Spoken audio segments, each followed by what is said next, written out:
हरे कृष्णा। आप सबका स्वागत है मेरे इस यूट्यूब चैनल कृष्ण की ओर पर।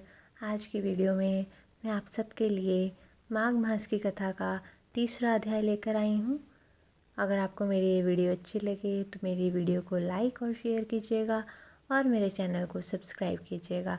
और हाँ, बेल आइकन दबाना मत भूलिएगा ताकि मेरी हर आने वाली वीडियो की नोटिफिकेशन आपको सबसे पहले मिलते रहे। तो आइए कथा को शुरू करते हैं। बोलिए श्री कृष्ण भगवान की जय। माघ मास की जय। तीसरा अध्याय। राजा दिलीप कहने लगे कि हे महाराज, यह पर्वत कितना ऊंचा है और कितना लंबा है। तब वशिष्ठ जी ने कहा, 36 योजन।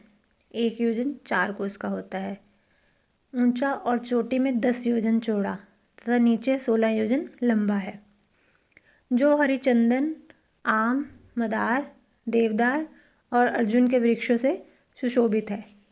काला गुरु लवंग के वृक्षों तथा लताओं से और कुंजों से शोभायमान हो रहा है। अकाल से दुखी होकर इस सुंदर पर्वत को फल फूलों से भरे हुए देखकर भृगु जी वहाँ पर ही रहने लगे और वहाँ की गुफाओं, उपवनों तथा वनों में बहुत दिनों तक तप करते रहे। एक विद्याधर अपनी पत्नी सहित उतरा। वह अत्यंत दुखी था। उन्होंने भृगु ऋषि को देखकर प्रणाम किया।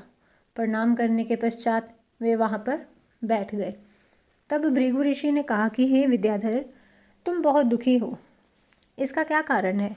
विद्याधर कहने लगा कि महाराज, अपने पुण्य के प्रताप से स्वर्ग तथा देवता समान शरीर पाकर भी मेरा मुख राक्षस के समान है। यही मेरे दुख और अशांति का कारण है। मेरी व्याकुलता का दूसरा कारण भी सुनिए। मेरी पत्नी अति सुंदर, मीठा बोलने वाली, नाचने तथा गाने की कला में अति प्रवीण, शुद्ध चित्त वाली है।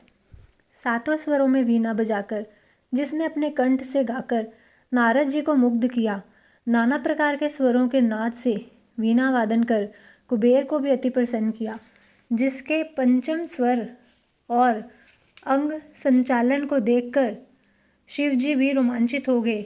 शील, उदारता, रूप और यौवन में स्वर्ग की कोई अप्सरा भी उसके समान नहीं है।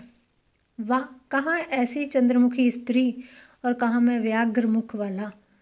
यही चिंता मुझको रात दिन सताती है। विद्याधर की यह बातें सुनकर तीनों लोगों की भूत, भविष्य तथा वर्तमान की हर बात जानने वाले तथा दिव्य दृष्टि वाले भृगु जी कहने लगे कि हे विद्याधर, कर्म के विचित्र फलों को प्राप्त होकर ज्ञानी पुरुष भी मोहित हो जाते हैं।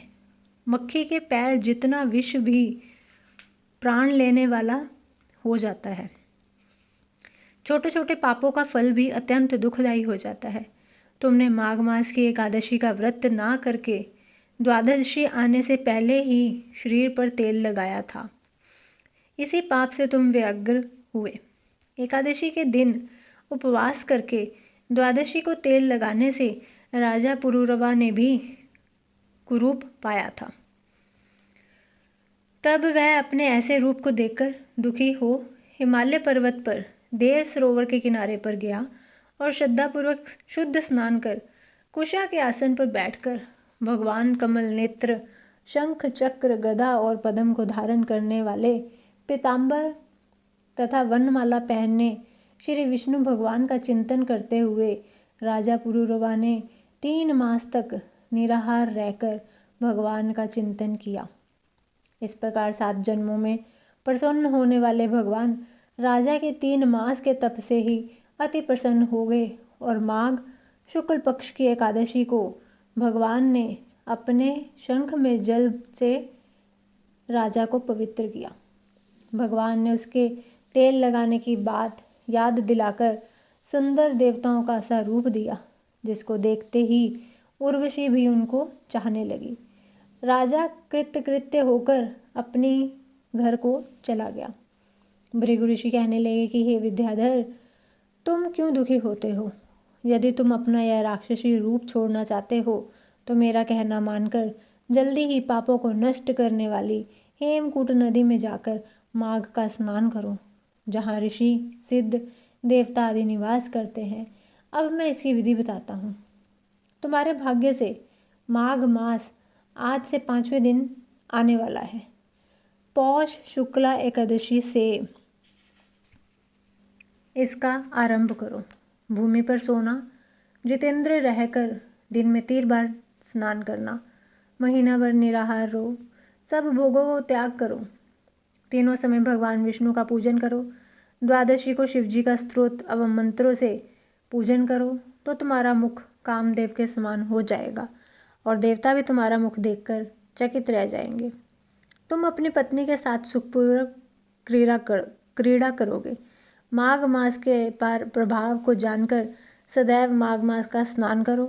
पाप और दरिद्रता से बचने के लिए मनुष्य को सदैव माघ मास में स्नान करना चाहिए। यह स्नान सब दानों और यज्ञों के फल को देता है और पापों का नाश करता है। वशिष्ठ जी कहते हैं कि हे राजा दिलीप, भृगु जी ने यह कथा विद्याधर को सुनाई थी।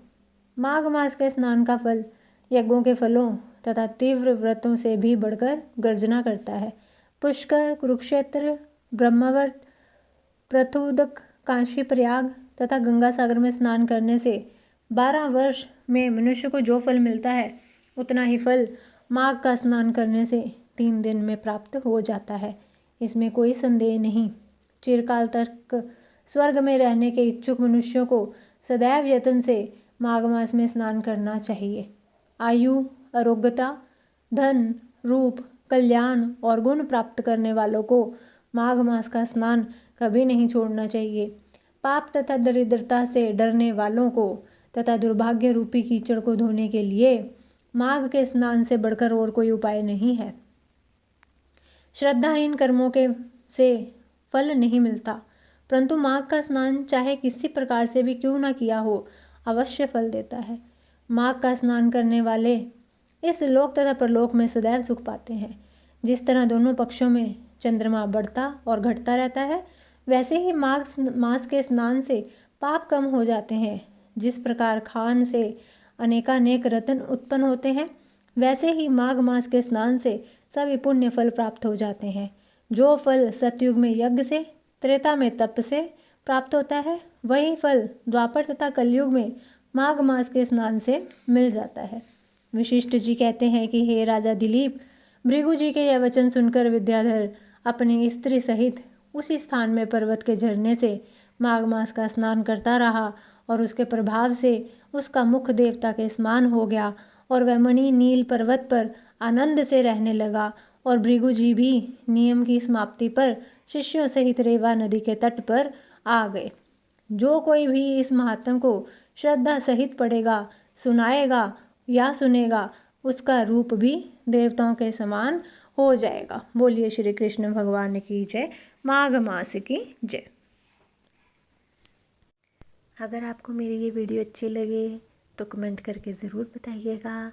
मिलते हैं अपनी अगली वीडियो के साथ, तब तक के लिए हरे कृष्णा।